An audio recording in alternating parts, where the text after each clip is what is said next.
decades, we've been hearing and talking about the Metro Man, that is Delhi's Metro Man. But here in Mumbai, we have our very own Metro Woman.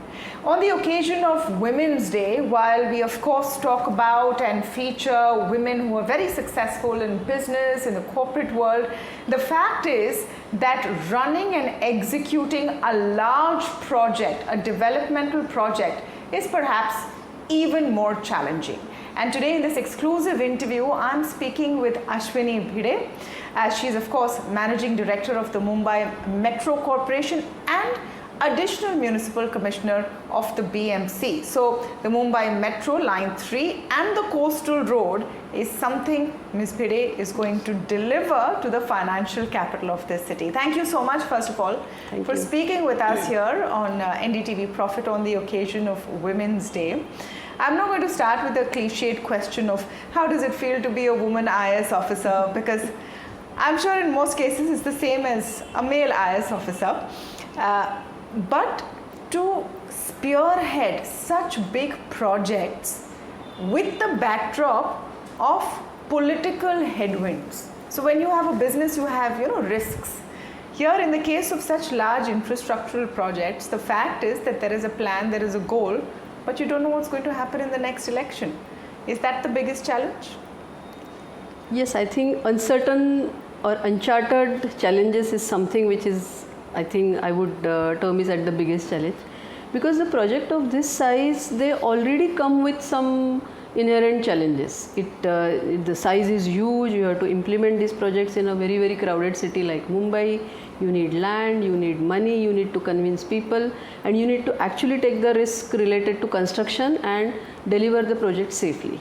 But these challenges are chartered challenges. You know what exactly this is going to be and you plan for it. But in these kinds of projects, there are many uncharted challenges which you have not anticipated. And dealing with them is one of the most difficult things, I would say. And we have faced many such challenges in this project. And that is something which you have to decide on the spot what you need to do about it, and sometimes they get dragged. So how to come up with a solution, that becomes the most challenging thing. RA Metro car shed was the biggest one. It became, I think, a cause for environmentalists. Yes, that I would put it in this uncertainty box, but that kind of challenge. You became sort of painted as the person who wanted to push it through and didn't care for the environment. How tough was that? It was absolutely tough, but once you know what your goal is, then probably it is easy to deal with that, because having a car depot at RA for this metro line is what makes that metro line really efficient and which can provide real service to the city.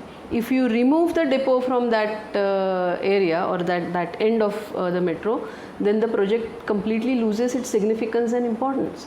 So if that is the importance of that location at that of that depot, then it was my duty to fight for it and ensure that the project is delivered to the city in the manner it was planned for. And that is why, but that time we had never thought that we will have that kind of an opposition from those sections of the society, because the procedure was already followed, everything was laid down. So this was some kind of an uncertainty which we faced, and we had to deal with it, and I had to take that tough stand, even at the cost of my personal kind of the problems which I had to face. So you paid the price for that stand. For some time you were removed from the metro project, then you were brought back. All those uncertainties continue. How challenging then is it to now get back on track and ensure that this project, which is very, very crucial to Mumbai's transportation structure, is delivered on time? There has already been a delay of almost 2.5 years to 3 years. Because of RA? Because of RA. Because that decision was pending, there was a stay for that location, and unless you have the depot location fixed and start working on the depot, it becomes very difficult for the rest of the project to get completed and get delivered. So my challenge when I went back was to how to reduce that time within which we could complete the depot and deliver the project. Normally depot would take 2 to 2.5 years to complete the depot of this size, but we had to reduce it. We have to reduce the number of months which were required for the depot and ensure that the mainland and depot are connected. Because the depot was not there, our trains were partly ready at some other location, but they were not able to be brought here. So all those issues were there. All problems were revolving around the depot. So my job was to minimize those projects, push the depot in the maximum possible manner, which we have tried to do, and now the depot is almost ready. The depot charging is happening as we speak. The main line is getting connected to depot. Our trial testing has started, and we are hopeful that in another 3 months, when we complete all our testing and certification, RDSO certification, ISA certification and CMRS, so by end of May or early June, the project will be ready for commissioning and it will be offered in the service of the citizens. Okay, so by June, July, maybe Yes. we can, actually see this come to life. Now, why is this Metro Line 3 important in the larger picture? This Metro Line 3 is one of the most important corridors of the overall Mumbai's Metro Master Plan. But the more importance of this project is this is the only corridor which connects the northern and central suburbs of Mumbai to the island city. This is the only corridor which comes to island city.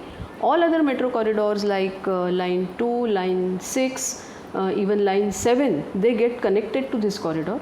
Similarly, other public transport modes like the Central Suburban Railway, Western Railway, as well as both the airports, they get connected to this corridor, and that is why this is the corridor which goes into the areas which are today largely unconnected by any public transport, and these are the areas where there are multiple business districts and employment centers, educational hubs and even health hubs. The medical hubs are situated, and people need to take this route, but by using multiple modes of transport, which takes longer time for their journey, and most of the times they have to travel on roads which are extremely congested, so their journey time is not only more, but the comfort and safety is also compromised. So this corridor provides the safer, more comfortable and more modern kind of connectivity to all these congested areas of Mumbai. Now comes the cliched question, because we are speaking on the occasion of Women's Yes. Day, and the fact is that when many people see, and our audience, men, women alike, I think, see a strong officer who is manning a big project, it is inspirational. So explain to us whether you had to face some challenges because of your gender, how you overcame them, and what is your message for people who sometimes feel that things are tougher because they're women. It is my fortune that I could work in urban infrastructure sector for past 15 years almost. Before that I was in MMRDA, and that time it was a new sector, and then of course I took responsibility of Metro 3. So while working in this sector, I had certain strengths because by being the member of Indian Administrative Service provided me some strength. But my biggest challenge initially, which I thought that getting accepted as a women leader in a men's world, because predominantly it's a men's world. That was first I thought that was my biggest challenge, but later on I realized that wasn't, because I was easily accepted. Another biggest challenge of mine was I hardly knew anything about this sector. I come from a generalistic service, and I was handling many other departments before I joined here. So this was a completely new sector, and so I thought whether I would be a right kind of leader or not, because all others are the experts in that sector while I am not. But that I dealt with in the way the people actually accepted me, because it works both ways.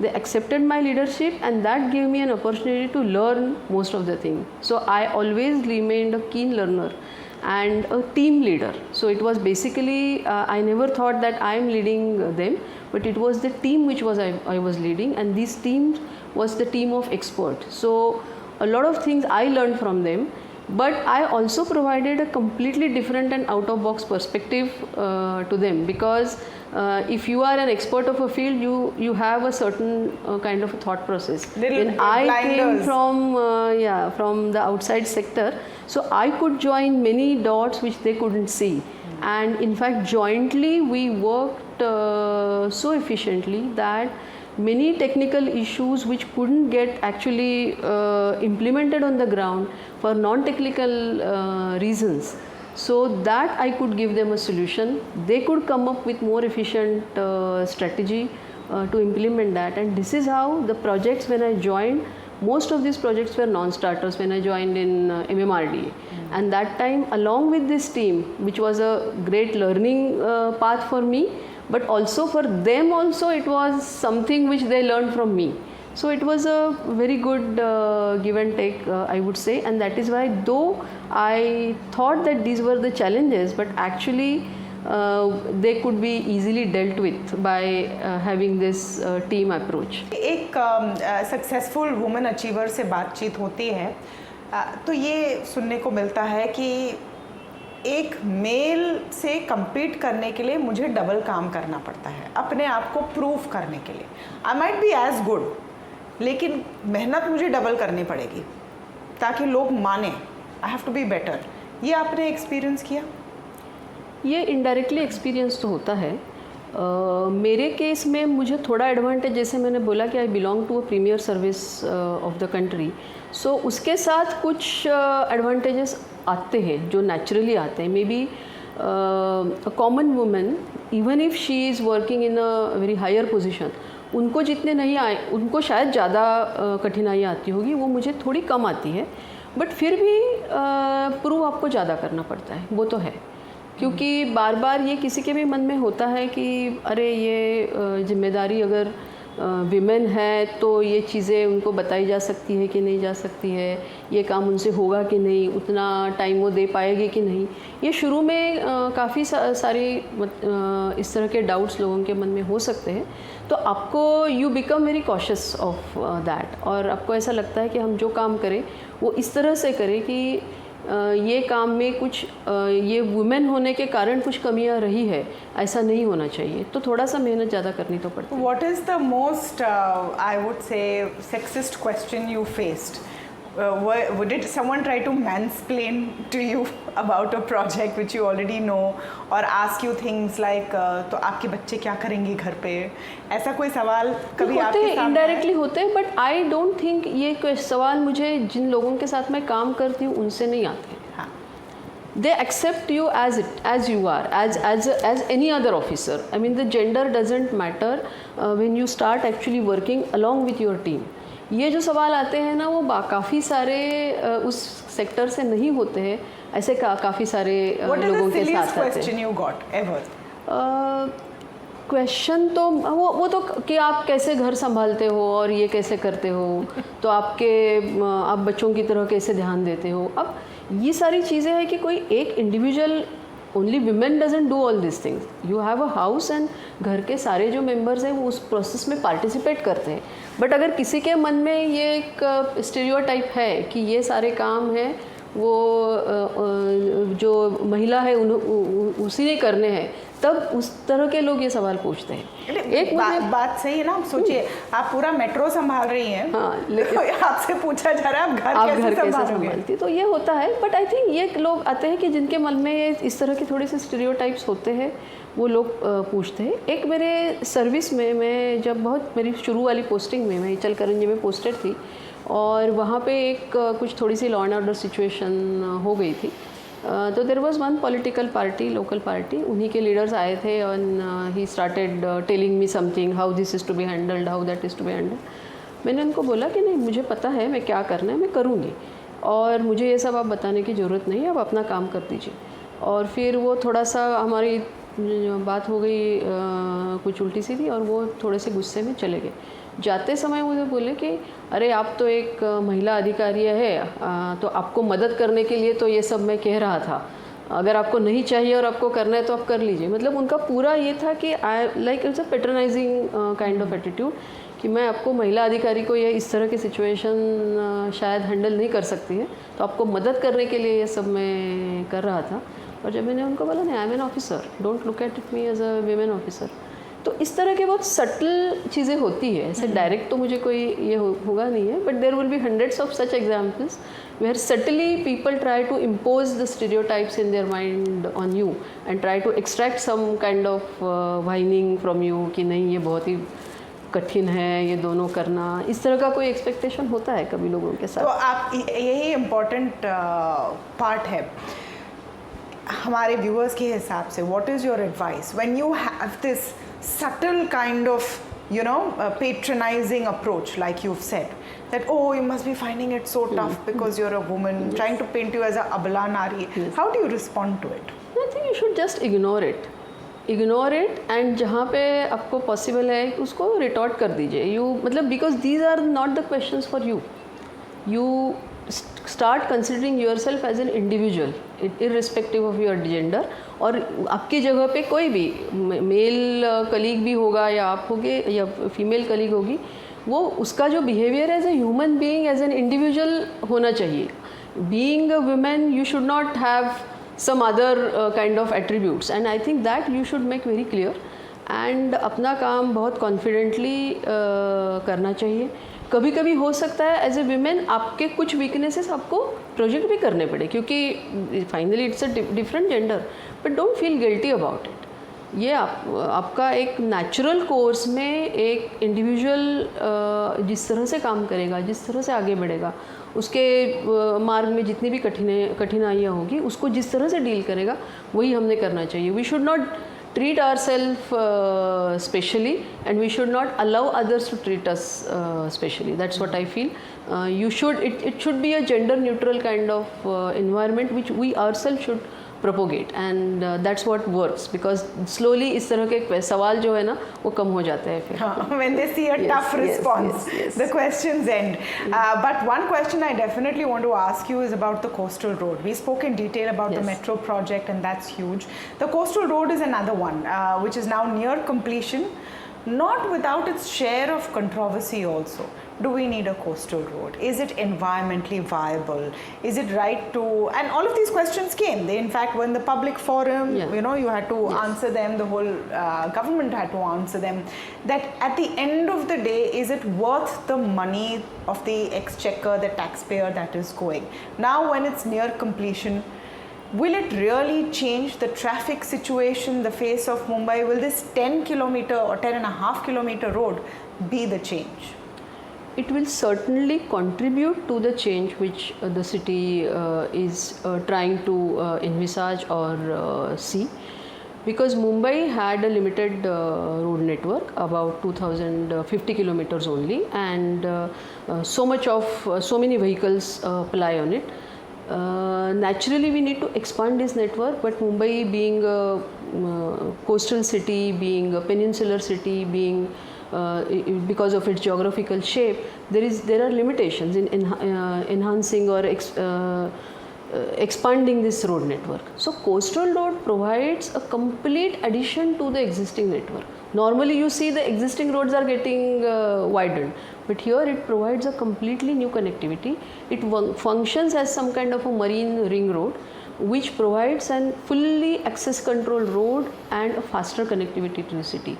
So yes, its cost is slightly higher if you compare to the rail-based public transport project, but it also serves a larger purpose for a city like Mumbai, which is already gasping for land, because this particular coastal road would reduce traffic time from 50 minutes to 10 minutes between Marine Drive to Worli, and that itself will reduce the burden on environment, because there will be less pollution, there will be less air pollution, there will be less noise pollution, more space would be available. Additionally, coastal road, because it is built on a reclaimed land, there is some incidental reclamation, and because of that 70 hectares of new area is being added to the city, which is fully going or getting dedicated to landscaped gardens and recreational spaces. So I think from that perspective, coastal road is really beneficial to the city, and now the coastal road will get extended almost up to Virar.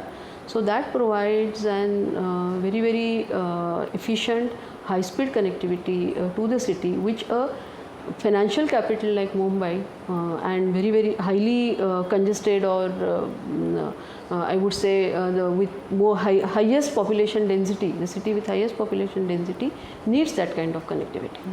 So, whether it's a coastal road or it's Metro Line 3 or any large development project, there are always questions on part of environmentalists and the environment, and perhaps the intentions are good, Yes. But my point is that what is your response? Because on the one hand, global warming, pollution, all of that are real issues. But on the other hand, you need this development as well. That is true. Another point is this development comes with a level of environment. It is not that it is not a mindless development. The way the projects are planned, they are planned taking all environmental aspects into mind. But most of the times in our argumentative society, these features of the project are always kept at the hiding and they are not projected. When we plan coastal road or even metro, so metro itself is a green transport because it saves so much of fuel from burning. Metro line 3 itself will reduce 6.5 lakh vehicle trips from the road, and that much fuel consumption will go down. So this rail based metro projects are always considered as green projects, and that is why Government of India doesn't even ask them to get environmental clearance. They are that environmental friendly. A road like coastal road would always, people will argue that this will give impetus to more vehicles on the road, but there will be also a dedicated bus lane on that metro, so it will give further encouragement to public transport. And roads would anyway, in the process of development, connectivity is the key. Without connectivity, you can't reach from one place to another. And unless you do these kinds of projects, where will there be a faster or efficient connectivity? And without connectivity, there will be more congestion on the road, more vehicles on the road, and that itself will be environmentally detrimental. So these projects, they are they are planned with lot of after planning or taking into account lot of environmental issues. A detailed environment impact assessment is done for these kinds of projects, and even during construction, multiple measures to curb the impact on the environment are taken. In fact, mega projects are far better positioned considering the environmental impact than any other smaller project. But what happens, because of the visibility, most of the times environmentalists talk more about these projects which are actually required for the city, which are done in the most environment friendly way, and they get a backseat. Whereas thousands of small projects keep happening without giving due attention to environment, and that is something which the environmentalists also miss, and that is something which the public discourse also misses. So I think we need to take things in its perspective, the long term impact of any project, and that needs to be taken into account. And besides, had that project not been there, what would be the situation of the city, what kind of problems citizens would face, and what would be the net impact on environment, that also needs to be seen. Last question for you, ma'am. So now coastal road is expected, metro line 3 is expected. The average citizen sees the whole city dug up one way or the other. When is the face of the city going to change? With coastal road and Mumbai Metro Line 3 happening in 2024 itself, that the south Mumbai's traffic would definitely get far better regulated than what it is today. In suburbs, there are some other metro projects which are going on, and they are also in the process of getting completed. So maybe another, if we look at completion of Metro Line 2 or Metro Line 4, and then all these projects getting connected to each other, it would take another couple of years. But everything will get slowly completed in a phased manner. And coastal roads extension, which is happening right now, that would take maybe another 3 to 4 years, because we have to go up to Mira Bhayandar and even Virar. But by then metro network is getting completed, so a lot of traffic will get absorbed by the public transport system, and then people would feel lesser pinch of the other ongoing road works. So So I think another 3 to 4 years, Mumbai's transportation scenario Mumbai is poised for a larger change or transformation in its transportation scenario, and which is on the way. So the pain and the wait is going to be worth it, and of course, this is the officer who's making it happen. Thank you so much. Thank you so much. Ashwini Bhide ji, for speaking with us.